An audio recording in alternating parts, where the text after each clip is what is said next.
This is ContactTalkRadio.com, consciousness in action, and you are taking action into your consciousness by tuning into Contact Talk Radio. And on TuneIn.com, Ping.fm, and UpSnap Mobile. Contact Talk Radio. Conscious Shift with Julianne Turner brings insights from leading voices and visionaries across the globe to guide and inspire you to create your own conscious shift into your true power and singular greatness. Through her expertise, author, speaker, and social innovator, Julianne Turner, a world authority on the creative process, guides you to discover how to consciously create the life, work, and world you most desire. And now, here's your Conscious Shift host, Julianne Turner.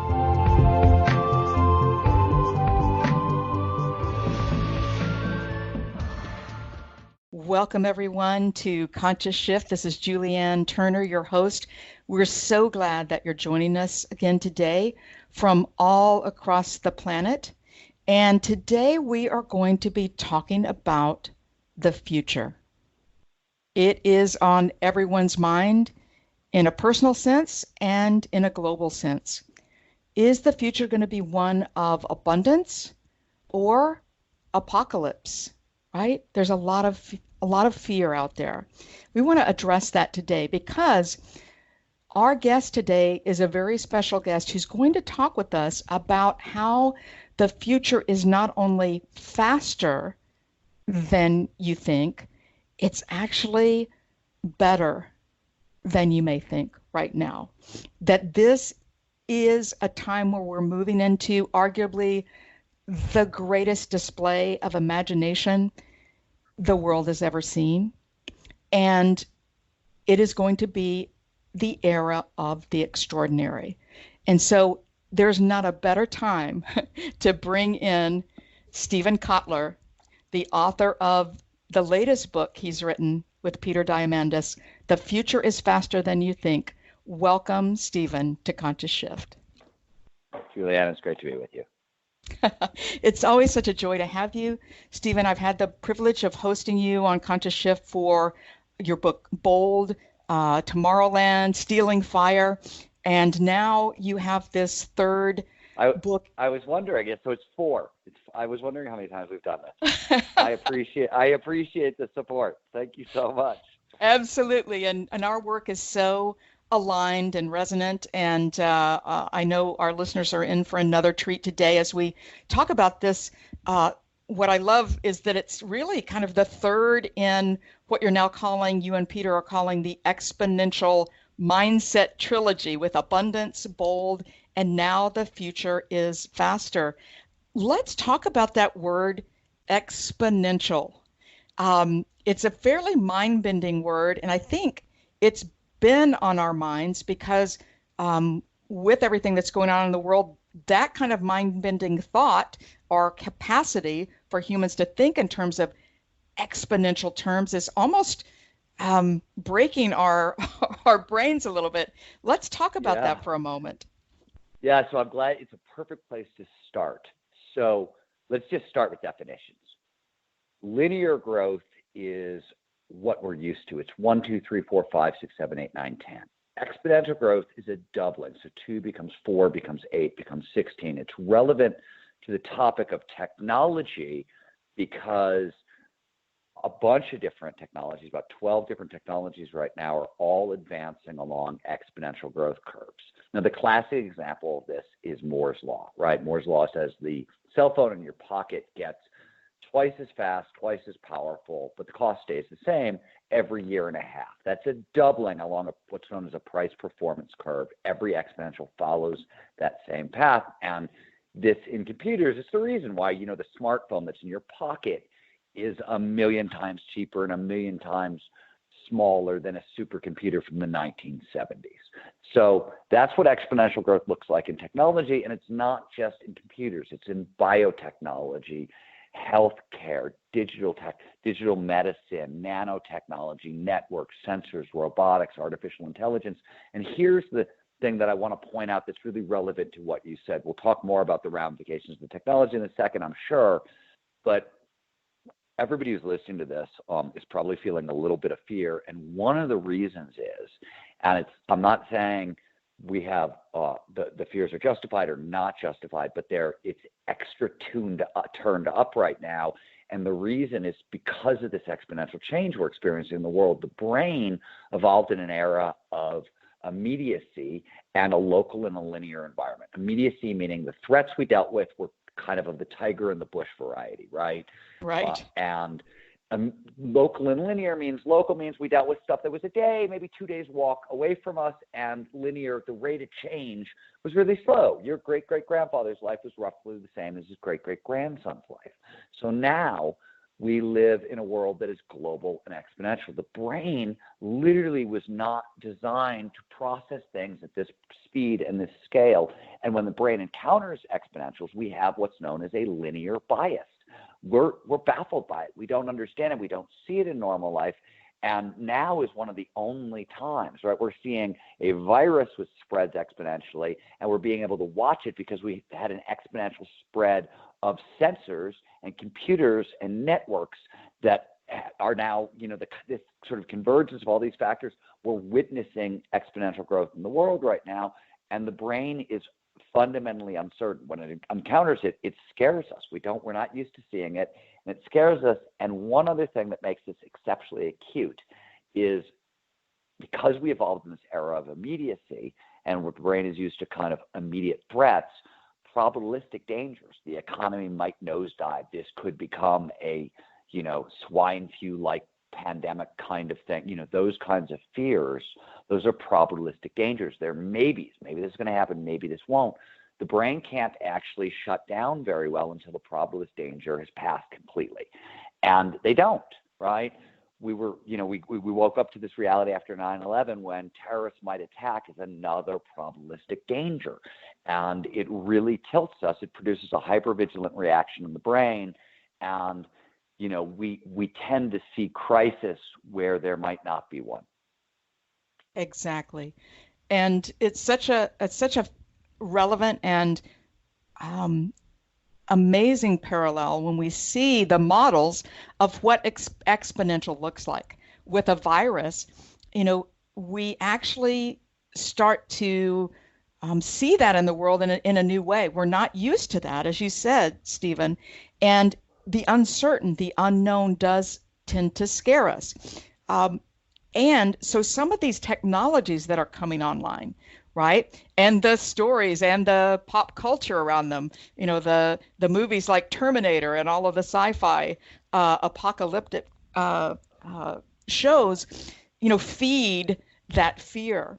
So what I'm really excited about today is for you and I to shine a little light on the contrast there, the counter to that what your book series is about, and especially The Future is Faster Than You Think is about, is that there's actually more abundance and possibility instead of scarcity and apocalypse. And that depends on how we approach it, which is key to, much of your work around creative flow and our mindsets and peak potential. There's so much for us to explore today that's positive. I would like for us to do that, and not to be Pollyanna, not to gloss over, but to bring in the relevant perspective. I think that your evidence, really, science, and your study with Peter of the technologies that are coming and the changes that are coming, how this can be a huge positive for the planet. Does that sound good? Sounds great. Let's do it. Okay. So where I'd like to start out is really talking about, why is an abundance perspective really kind of non-obvious? Why don't we see that? Why is that not evident? Why is it that our minds and the news kind of reflect back to us the negative more than the positive? So again, this is I study neurobiology, and I study the neurobiology of peak performance. So I like to take things back to the brain, because this is the mechanism through which we filter the world, and it's what shapes reality for us. And the brain is interesting here. So the brain takes in depends on whose numbers you trust, but the number, the most conservative number, and this is Manfred Zimmerman's work, is the brain takes in about 11 billion bits of information a second. Consciousness is really reduced. It's depending on whose numbers you trust, it's as little as 2,000 outputs. It's really small. So brain takes in this big bunch of information. It's got to filter it down. It's got to sift and sort the critical from the casual. And since nothing is more critical to an organism than survival, the first stop this information actually makes is the amygdala, which is our threat detector. And the amygdala is biased. We have a negativity bias because it helped us stay alive in an earlier era where we evolved. So we take in 9 negative bits of information, every positive bit that sort of gets through. This is, by the way, why gratitude practices are useful. There's nothing wishy-washy and mystical about a gratitude practice. A gratitude practice is telling the brain, hey, these things happened already, so you can believe them, right? They don't have your internal bullshit detector, so you can trust in them, right? They're real. Like, I am really grateful I woke up this morning and I'm healthy. Okay, that's real. I don't like, you know what I mean? My brain isn't saying, hey, Steven, you're a liar. Those things are true. So if you do a daily gratitude practice, I've experienced them. If you do this daily, what happens is, and there's a lot of positive psychology work around this, we tilt the filter. So we start taking in 6 negatives for every positive that gets through. This is really important. There's only really 2 things that steer the brain at a high level. There's the stuff we're afraid of, and there's our goals. So one of the reasons, for example, optimistic people tend to have more business success is because this ratio, when you're more optimistic, you've been doing your gratitude practice, you're taking in more positive information. If it's not stuff you're afraid of, it's goal stuff. It's stuff that could be little details about possible opportunities in the world, places for innovation and creativity, right? That's what the trade-off is. If you're actually more positive, a little more optimistic, and can get a hold of your nervous system a little bit, you tilt the ratio of negative to positive in the brain. This leads to creativity, innovation, opportunity. Yeah, it's amazing. And that really is central to what we're going to be talking about, because we do have the power to focus our thoughts, to imagine. Well, you also, it's worth, by the way, the obvious caveat here, right? And I think Peter and I talked about this in abundance way back when, which is the news it leads policy, right? Because they're in the business of your eyeballs glued to the channel, so you might watch through the commercial. That's the goal. And scary stuff works better. Why? Because it builds on how the brain fundamentally works. So one of the reasons the news is so terrifying right now is because it works. It's very effective. That's right. Eyeballs on the screen, right? And that is an economic driver for networks, a lot of competition. So we want to keep people glued. And we're definitely glued to the news, and therefore dosing ourselves, overdosing ourselves often on, fear. And so let's tilt that table toward positivity just for a moment and talk about why the technologies and the convergence of technologies that are flooding into our world are actually potentially positives for us. There's so much in The Future is Faster, Steven, for us to explore and unpack. And what I would like to do then is just touch in on some real some of the major pieces. Let's talk about. So let's start by talking about what's different today. Let's talk about converging technologies for a second, and then let's go through a couple of the industries that are going to be reinvented and what that means for everybody and why there's good news here. Yeah, absolutely. That's where I'd like to start, convergence. And I did want to just, speaking of an echo from the past, I pulled a quote that I have in my book, Genesis of Genius, from Alvin Toffler, the futurist who wrote Future Shock in 1970. Yep. And here's what he said: knowledge is change, and accelerating knowledge acquisition, fueling the great engine of technology, means accelerating change. And so the innovative cycle, feeding upon itself, speeds up. And that's what you and Peter are writing about in The Future is Faster. Right? Yeah, that's a great quote. What a great quote. He's so right. So here's what we've got going on, right? We wrote abundance and bold about individual lines of exponential technology. Hey, robotics is accelerating exponentially, or hey, biotechnology is accelerating exponentially. And big deal, right? Like biotechnology alone accelerating exponentially. When we wrote Abundance, or a couple of years before I wrote Abundance, I got to hang out with Hugh Hare, who invented the world's first bionic ankle.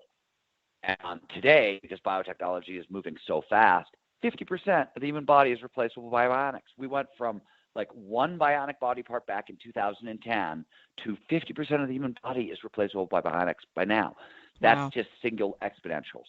And what is different today is that these formerly independent exponentials are starting to converge. They're colliding. They're bashing into one another. They're stacking on top of each other. And what we're getting is a whole is much greater than the parts effect. And Toffler is absolutely correct. The numbers have been worked by Ray Kurzweil, head of engineering at Google. He's probably the foremost expert in the world on tracking this stuff. And he basically points out that we're going to have 100 years of technological change over the next century. So go back to 1920, fast forward to today, and realize we're going to do that over the next 10 years. Wow. Yeah, that's what exponential means, right? So that's what exponential means. And let's talk about, the example we give, the best example to just sort of put a face on this in a sense is where we open the book, which is with flying cars.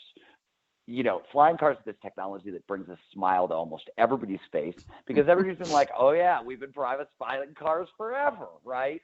And it was kind of a big meme, and we've all talked about it. And Peter Thiel famously, was promised flying cars, and I got 140 characters, which I thought was a great line. But we opened the book with flying cars because the cars are actually here. And when I say the cars are here, 100 different companies are involved. Every major car company is in there. Every major aerospace company is in there. And Uber wants flying car taxi services, at least demonstration products, up and running in Dubai, in Dallas, in LA, maybe a couple other places by 2023, and then full-scale operations by 2025. And why the hell are the flying cars here? Because of convergence. A flying car is what happens when artificial intelligence, which is, these cars are autonomous, so you need an AI to fly them, meets robotics. Flying cars are really drones, flying robots scaled up to human size, meets breakthroughs in material science that gave us parts that were light enough for flight and yet durable enough to handle the wear and tear of a flying car, meets networks so we can put them all, on an Uber-like grid. And it goes on and on. The engines and the battery power that flies the engines are offsprings of the solar accelerating exponentially, and so forth. So we have this amazing high-tech here, because the convergence of 6 or 7 different exponentials, the more important point, not just flying cars. This day, we're going to get to autonomous cars, autonomous taxi services are showing already right now, and it's only going to increase over the next 3 to 5 years. We're seeing Elon Musk's boring company kind of drilling tunnels under belts. He promised that his rocket, which are currently sending into space and planning on taking people to Mars in the 2030s, he pointed out that they can be used because they're reusable. They take off and launch vertically. Reusable rockets, and they 9 minutes. And then there's the Hyperloop, the high-speed trains that do 750 miles per hour and go Las Vegas to Los Angeles in 3 minutes. And there's 20 different Hyperloop projects. Transportation technologies are going to show up over the next decade.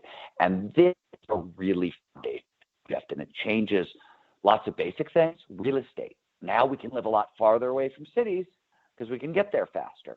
It changes car insurance. do you need car insurance anymore if you're going to be using autonomous taxis and autonomous flying cars? Waymo, which is Google's autonomous car company, insures the passenger.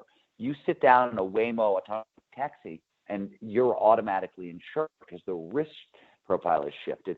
And then there's really foundational sort of basic questions you got to ask, like, how big is the local dating pool? You live in Los Angeles and get to Las Vegas in 25 minutes through a hyperloop link. Are you going to date someone in Las Vegas? Probably. Like if you live in New York, you date people in Brooklyn all the time. So, school district, those kinds of questions start to shift a lot.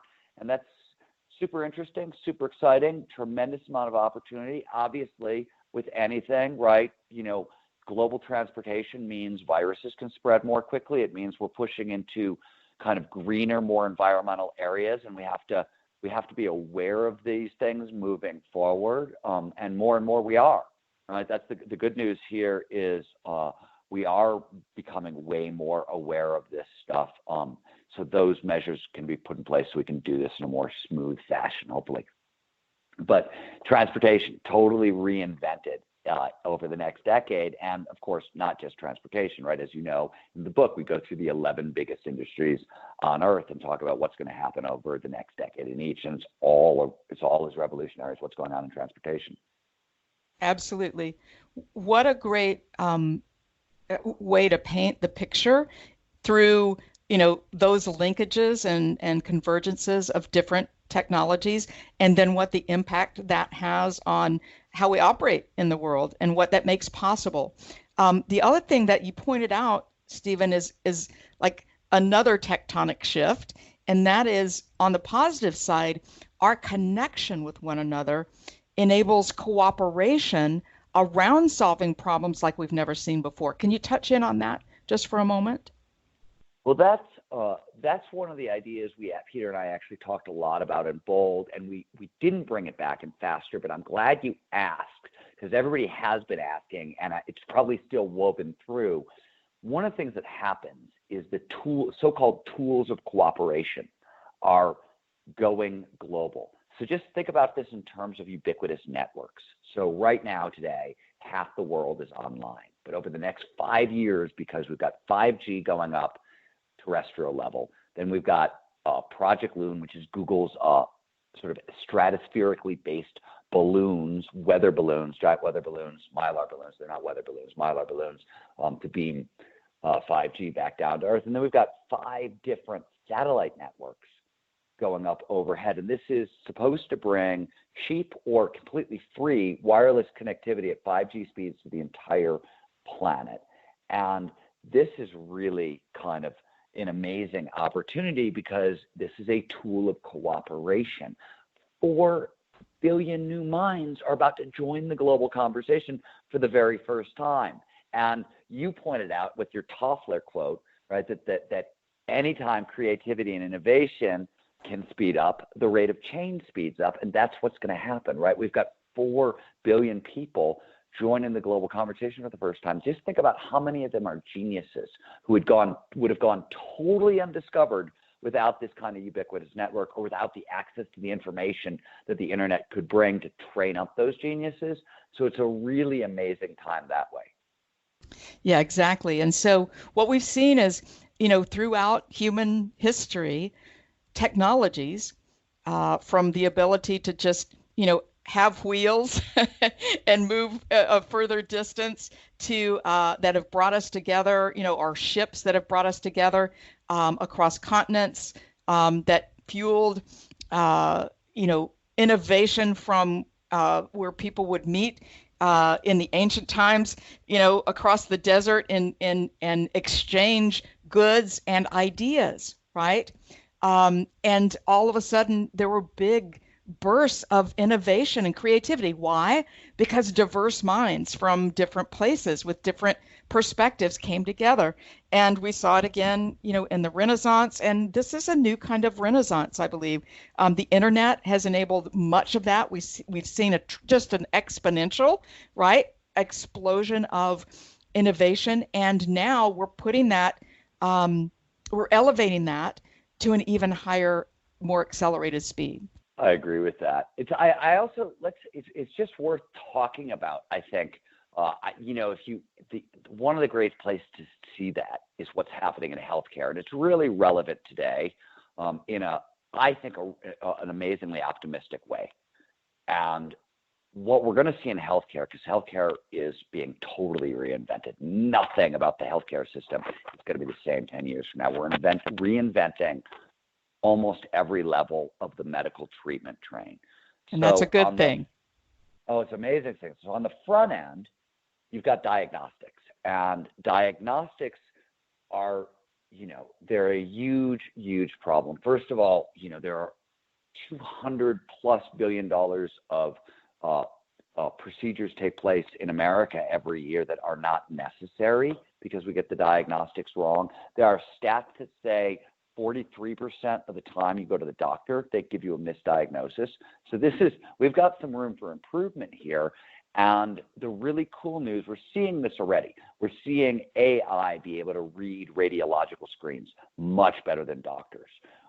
We're seeing AIs being able to do cancer screens much better than doctors. The sensors that are powering this are getting amazing. It's funny because we're in the middle of a crisis that was brought on by an inability to test at a wide level, right? This is a very, very thin slice of time before we gain that capability. And here's what I mean.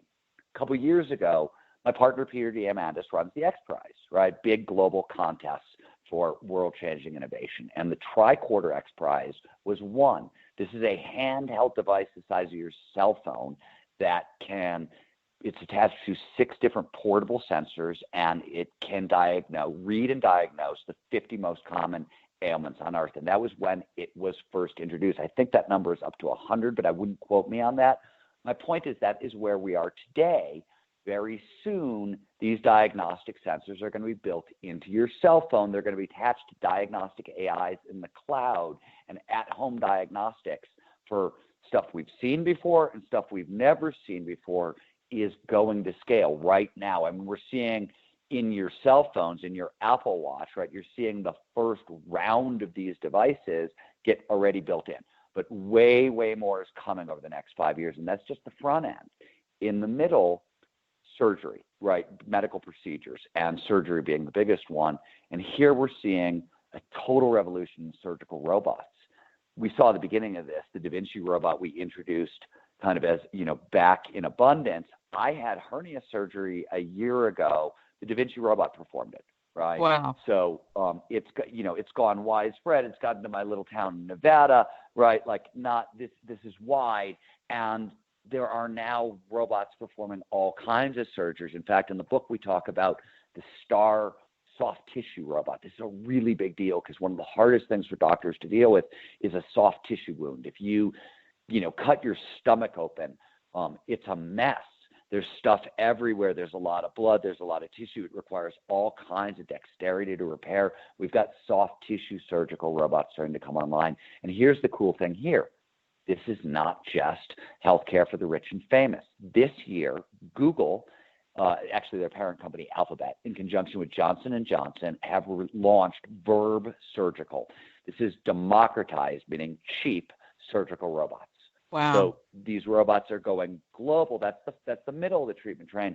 On the back end, we're seeing 2 of the most exciting developments ever and really relevant today again. The first is, and we've seen the examples of this everywhere with COVID-19, is we can now drug discovery, which usually used to take years and years and years, we can now use artificial intelligence for it. And I'll give you one example. So there's a company in Baltimore called In Silico Medicine that uses GANs, or what they're called, GANS. It's short for Generative Adversarial Networks. And what this basically means is you can pit 2 AIs against each other. You can give the AI a problem, and the system is built so you can talk to it. So you can literally say to your AI, hey, I need a drug that causes no side effects in humans, that treats X, Y, and Z, that, down to this ion channel level. You talk it into the computer, and the computer starts working on it, battling with other AIs. And what they can do is they can shrink drug discovery down to months and weeks. And there's a lot of this we saw another version of this with COVID-19 where it was sequenced, and vaccines, they got to a vaccine in 42 days. It's the fastest anybody's ever done it in record time. And all that is, going to only accelerate. We're going to get better and better and better at this. And this is, by the way, where we are with vaccines for COVID-19. The problem is, of course, we've got this other delay, which is on the testing side. And right. Here we're very close to being able to simulate all of human biology inside of computers. AI can start to do this. Quantum computing, which is starting to come online right now, is going to help with this a lot.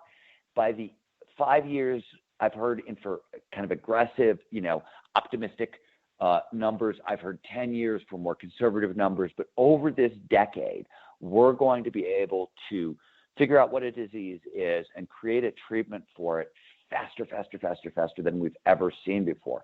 So I don't like making overarching futuristic proclamations, especially in the middle of a crisis, but I do think that what we're looking at right now is a right now issue. We are definitely having a crisis, but I really believe the tools to go at these particular kinds of issues, from the biosensors on the front end to all the way through to creating drugs on the back end and getting people the care they need, we're seeing. And I'll give you another classic example. I just read this morning, and I loved it. There was a hospital, I don't remember where, and you're going to have to apologize, and they had people on ventilators, and they ran out of one of the ventilators broke. They needed a part, and they had other ventilators they couldn't use because of the same part. Some local guy brought in a 3D printer from a local store. They figured out how to print the part they needed, and there are now 20 people living on ventilators created with 3D printed parts. This is an exponential solution to an exponential problem, and it's already, we're already seeing the first edge of that. That stuff is cool. That is so cool. And I didn't know about that one, but just the fact that eyes and brains and veins can be 3D printed, and that's happening now. Just again, it blows my mind in a really good way. Yeah. And wait, hold on. So what they're not 3D organelles. They're growing in them, right? Like the little brains they're making, these organelles, they're not 3D printing them yet. And eyes, they're working on, and they're getting closer and closer. Their kidneys, most of our major organs, eyes are really tricky, and brains we're definitely not there yet. But we are, veins, arteries, scaffolding. I just, as a science guy, I got to sort of jump in and say, I like how you're thinking, but we're not quite there yet. Well, I must have jumped the gun because I was just soaking up all that you've written about the potentials in the future is faster. And we're going to come back in just a moment. We're going to take a quick break, and then we're going to come back again and talk about a couple of more really major shifts that the future is faster than you think is highlighting for us. And then we're going to talk about what this means for each of us and how we can leverage these changes and align with these shifts and really ride this wave into the future in a positive way. This is Julianne Turner and talking with Steven Kotler. We'll be right back. You're listening to Conscious Shift.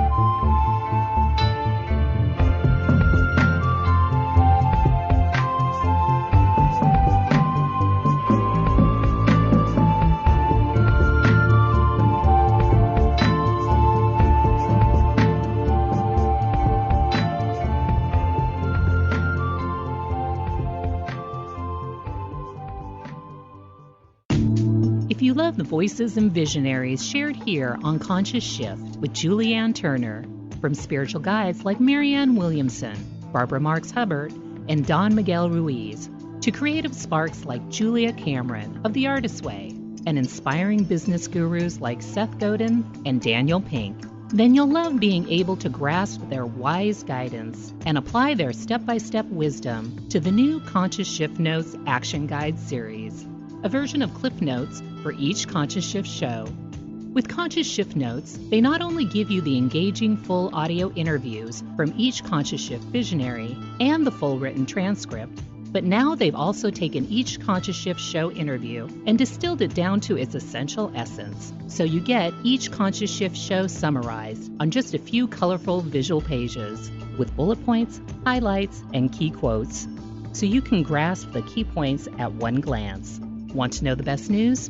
Conscious Shift host Julianne Turner wants you to experience the inspiration of their new Conscious Shift Notes absolutely free for a limited time. With her free gift of their first Conscious Shift Notes, action guide, and audio series with Seth Godin, go to ConsciousSHIFT-show.com to receive your free gift now.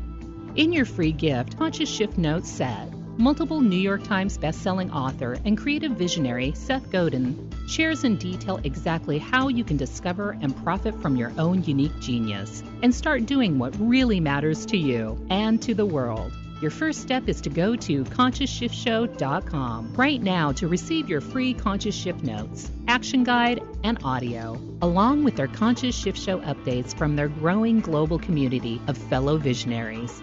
Most important, you'll also get to see how you can access all their Conscious Shift Show wisdom in their brand new Conscious Shift Notes collections around transformational topics they've shared, like prosperity, life purpose, creativity at work, transformational leadership, and many more. In fact, their first Conscious Shift Show Notes collection on prosperity is available now and includes Marianne Williamson on the law of divine compensation, Julia Cameron on a prosperous heart, Dan Pink on To Sell is Human, and Adam Grant on Give and Take, How True Leadership Starts with a Giving Mindset, and much more. Go to ConsciousShiftShow.com right now to claim your Conscious Shift Notes, action guide, and audios to guide you step by step to make your own conscious shift into your true greatness today.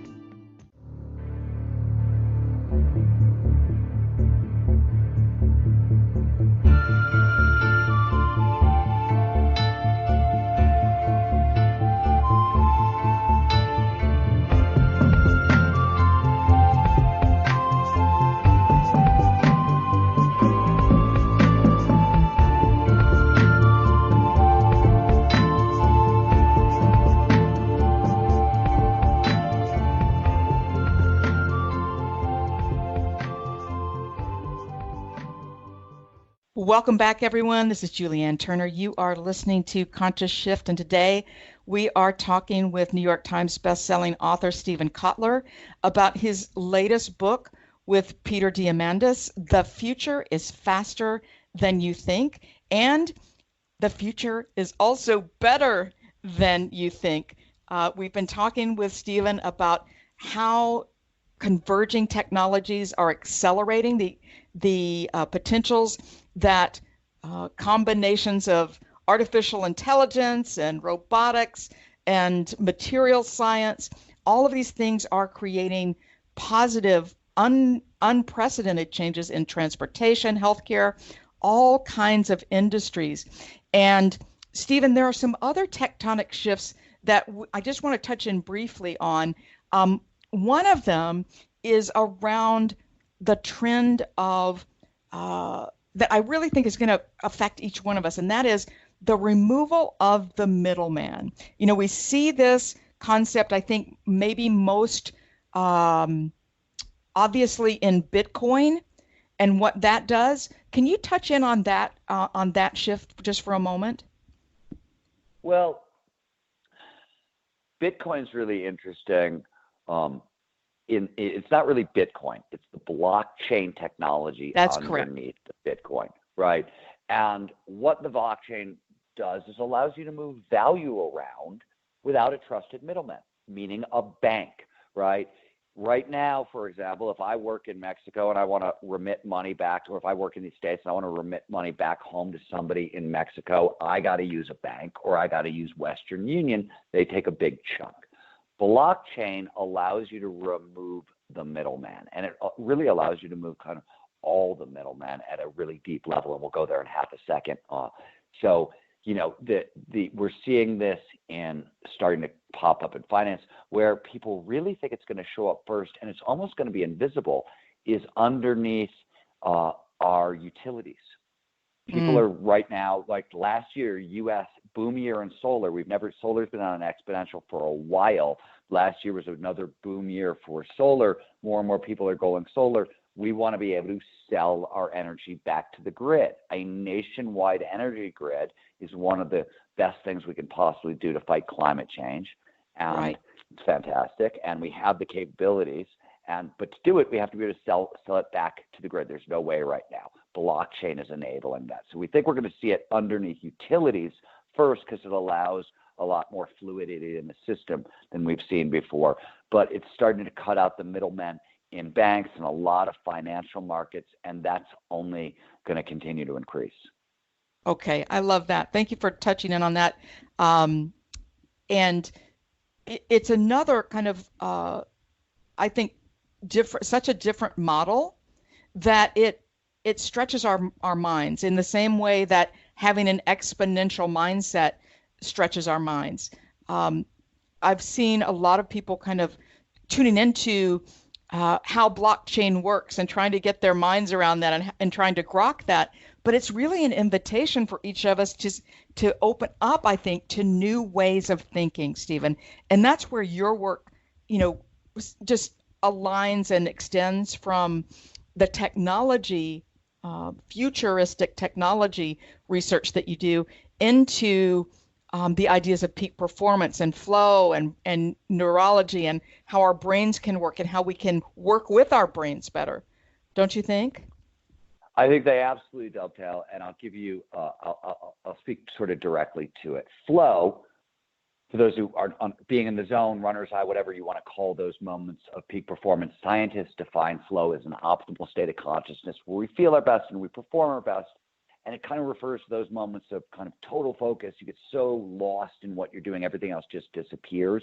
And performance really goes through the roof. And when I say it goes through the roof, the numbers are sort of staggering. And we can go through this research a little bit if you want. But productivity and motivation can increase some 500%. Creativity is 400 to 700%. Studies run by the U.S. Department of Defense, soldiers in flow learned 240% faster than normal. And a couple things that are really interesting about all this stuff, a couple other things that are actually worth pointing out in this time of crisis, that cooperation, collaboration, creativity, innovation, empathy, and environmental awareness, which I think is important, are all massively increased in flow. It's a global shift in brain and body function, and it's got a huge, huge impact. So when we talk about peak performance, it's a big peak. More importantly, something that's really neat about flow is it is the only time the brain can think or perform at speed or at scale. In flow, all the brain's kind of foundational information processing systems are amplified. We take in more data per second. We process more quickly, more completely, more thoroughly. And as a result, it allows us to keep pace with exponentials. It also allows us to see into the future. The brain has a really hard time looking into the future. And for a lot of technical reasons, flow actually seems to really help us do that better. So it's literally sort of oddly the tool that evolution designed for peak performance. And it's also, it seems to be designed for an accelerating future. And there's going to come a point when we have brain-computer interfaces that will do some of this work for us. But until then, we have flow, and radically important. And I think also, if you want to, in a time of crisis, you want to double down on flow for a lot of reasons. One, the state tends to reset the nervous system. So when we move into flow, it flushes stress hormones out of our system, which is, really important. One, if we want to keep our resiliency up. And two, in a time of kind of uncertainty, you want to stay as calm as possible. Yes, absolutely. And so contrasting that too, Steven, is, when we think about the disruptions that these converging technologies can bring as well, right? There is the unknown side, the uncertainty, the fear side of, oh my goodness, are the technologies going to take my job? Are the machines going to take over? Kind of the Terminator scenario. And so all the more reason to, I think, look at where can we leverage our unique abilities as humans, our unique tools of our brain and our choices and our thoughts to move actively, proactively into imagination. And what we've been talking about is that these technologies in the right hands enable our human imaginations and what the capabilities that the technology is bringing to merge together and create possibilities that we couldn't even have imagined, right, a few years ago or decades ago. So at the same time, and I want to see how this, resonates with you, is it's such a time to step into our genius. And that's really where I think our work aligns and overlaps quite a bit, Stephen, is when you're talking about peak performance, you're talking about flow, we are really talking about an age in which the things that we can commoditize, that machines can do, will be done by technology. So what is left for humans? What only humans can do? It's worth exploring that a little bit, because there are the data doesn't exactly point in that direction, and which is not to say there are not going to be technological unemployment issues. There are categories of work that are going to start to thin, maybe not go away entirely, but thin. Human truck drivers, as we have more autonomous trucks, is an example, right? We'll see stuff like that with robots in grocery stores and cashiers and Amazon Go stores and that sort of thing. But we are seeing three things I want to point out in the middle of all that fear. Is one, every time a technology goes exponential, it creates an internet-sized opportunity inside. And we've seen this again and again and again, whether it was the App Store or the internet itself, or take your pick. There's cell phones, smartphones. There's a lot of examples. And none of those things, I'm old enough to remember the world pre-internet, and I'm also old enough to remember sort of when it first showed up and thinking, well, people are talking world revolution, and I'm seeing home shopping and pornography distribution, and I don't quite see it yet, right? Like that's what it looked like in the beginning, and sure enough, and the internet's a classic example. There were all kinds of fears. My industry, publishing, got hit really hard twice. But the internet created 2.6 jobs for every one it took away. So that's going to happen over and over. And what we're also seeing is that the best opportunities for companies are not in full automation at all. That fear is misaligned with the facts. What we see, I'll give you examples. Both Tesla and BMW automated everything. They thought they were going to have the factories of the future, no people involved. And what they saw is that productivity went down. They had to reintroduce people into the chain. Not everywhere, but the best, what seems to work the best is humans, AI, robots working together. That seems to produce the best results. So what we're going to see is a shift in work, but not a loss of work. And the most important thing I want to mention is the work we're doing at the Flow Research Collective in exactly this area. So yes, as I mentioned earlier, flow is an accelerated learning state. Virtual reality is very good at putting us into flow. So we're working on virtual reality accelerated learning environments for worker retraining. That's exactly what we're working on. And because technology is accelerating so quickly, this is moving a lot faster than we even expected it would move. So, and we're not the only folks working on this. Obviously, there are a lot of other people working on it. So our ability to adapt is going to be very enhanced by this technology, mostly because we're learning more about human performance and how it works in the brain, how it works in the body, and how we can accelerate it to keep pace with our technology. Perfect. Perfect way to wrap up, Steven. I want to make sure that everybody knows where to find you. Find The Future is Faster Than You Think. Find the Flow Research Collective. And just wrap us up and give us your coordinates. So you can find the Flow Research Collective at flowresearchcollective.com. And cool thing for all your listeners, If you're interested in more flow in your life, we've got a free diagnostic. So if you go to www.flowresearchcollective.com/flow blocker, FLOWBLOCKER, that is a free diagnostic. It basically will do an overview of your life, your habits, and say, hey, this is the thing that you're doing right now that is actually robbing you of the most flow. So it's a great place to kind of start if you're interested in more flow in your life. If you're interested in me and my work, StevenKotler.com is how you find me. That's perfect. And I also noticed, Steven, on your site, Steven, StevenKotler.com, there's also a link right there at the top to take the diagnostics right there. Either there or flowresearchcollective.com. Steven, thank you so much for joining us on Conscious Shift. It's always a pleasure. I can't wait until the next innovation and just cheering you on. So glad to see The Future is Faster at the top of that New York Times bestseller list. Thanks, Julianne. I appreciate it. You bet. Thanks. And everyone, thank you for joining us today for Conscious Shift, and we will see you next time. You've been listening to Conscious Shift with your host, Julianne Turner. If you're ready to make your own conscious shift to awaken the power and the singular greatness already within you, Julianne is your expert coach and trusted ally, your passionate professional guide to create your highest purpose, profitability, and potential in your life, work, and world. Just go now to receive a free webinar and to apply for a free private fast-track power session personally with Julianne at www.myconsciousshift.com. You'll instantly receive free access to invaluable resources and bonuses that will guide you forward. Just go to www.myconsciousshift.com now to step into your highest purpose, profitability, and potential.